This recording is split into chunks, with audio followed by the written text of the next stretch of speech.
না, অবশ্যই এখনও 2 দিন বাকি আছে।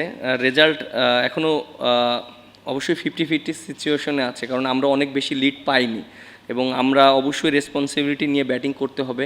কারণ ইউ নেভার নো মিরপুরে আপনি কত রান সেভ এটা আপনি বলতে পারবেন না, বাট মিনিমাম যেন একটা রান করতে পারি, যেটা আমরা বোলাররা ডিপেন্ড করতে পারি। তো আমার কাছে মনে হয় যে প্রায় 290 বা 300 রান একটা ভালো স্কোর হতে পারে এই উইকেটে, কারণ 4-5 নাম্বার দিনে অনেক ডিফিকাল্ট হবে, বাট প্রত্যেকটা ব্যাটসম্যানের এই রেসপন্সিবিলিটি নিয়ে খেলতে হবে। আমার কাছে মনে হয় যে 3টা দিন ভালো উইকেট ছিল এবং খুবই ভালো উইকেট, এখন স্টিল উইকেট ভালো আছে। এবং আমার কাছে মনে হয় যে হ্যাঁ, 4 নাম্বার 5 নাম্বার দিনে তো একটু ডিফিকাল্ট হবেই, কারণ একটা উইকেটে কন্টিনিউ খেলা হচ্ছে, 2 ইনিংস হয়েছে।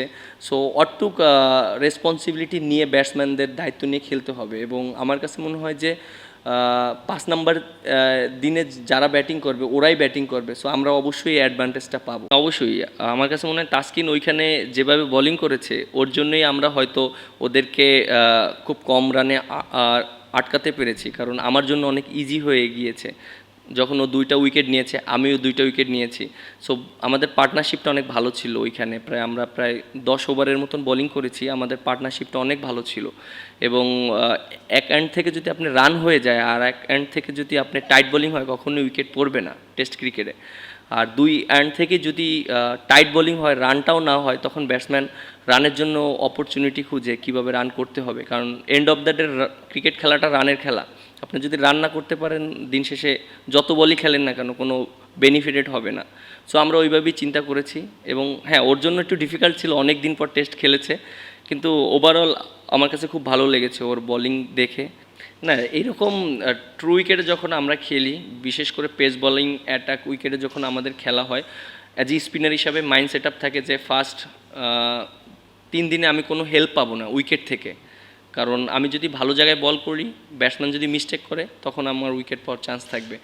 আমরা হয়তো 4 নাম্বার 5 নাম্বার দিন থেকে হয়তো অ্যাডভান্টেজ পাওয়ার চেষ্টা করব, অনেক সময় 3 নাম্বার দিন থেকেও অ্যাডভান্টেজ পাই। সো আমার মাইন্ড সেট আপটা এরকমই ছিল যে আমি যেন ভালো জায়গায় বল করি। আর আমি যখন বোলিং করেছি তখন টিমের অবস্থা একটু আমরা ব্যাকফুটে ছিলাম, কারণ আমরা অনেক রান দিয়েছি, উইকেটও পড়েনি। সো আমার দায়িত্বটা ওই রকমই ছিল, এক এন্ড থেকে রান যেন আমি না দেই, কারণ আমিও যদি রান দিয়ে দিই তাহলে কিন্তু ওদের গেম আরও ওপেন হয়ে যাবে এবং ওরা কিন্তু হয়তো আরও 30-40টা রান বেশি রান করতো, তখন আমরা ব্যাকফুটে পড়ে যেতাম। সো অ্যাজ এ স্পিনার হিসাবে প্রত্যেকটা স্পিনারে আমি যেখানেই টেস্ট খেলি না কেন ট্রু উইকেটে, তখন মাইন্ড সেট আপ এইটাই থাকে যে আমি ভালো জায়গায় বল করব এবং দিন শেষে হয়তো 2-3টা উইকেট যদি পেতে পারি তাহলে এটা ভালো। সেকেন্ড ইনিংসে আমি অ্যাটাকিং বলার হিসাবে আসব, যখন উইকেটে বল টার্ন করবে। উইকেটটা ওই রকম বেশি স্পিন করছিল না। এবং আমরা যেটা করেছি, আমি এবং তাসকিন 2 এন্ড থেকে খুব ভালো বোলিং করেছি এবং পার্টনারশিপ বোলিং করেছি, এর জন্য অপরচুনিটি ক্রিয়েট হয়েছে এবং সেজন্য ওরা মিস্টেকটা করেছে। আর টেস্ট ক্রিকেটটা এমন একটা ক্রিকেট যে আপনি যতক্ষণ ভালো জায়গায় বল করবেন এবং ব্যাটসম্যানকে রান না করতে দিবেন, তখন অপরচুনিটি ক্রিয়েট হবে। সো আমি এবং তাসকিন এই দুইজনে এভাবেই চেষ্টা করেছি। আমি এক এন্ড থেকে টাইট বোলিং করার চেষ্টা করেছি, তাসকিন উইকেট পেয়েছে, আবার তাসকিন টাইট বোলিং করেছে, আমি উইকেট পেয়েছি। সো পার্টনারশিপটা অনেক ভালো ছিল আমাদের বোলিংয়ের।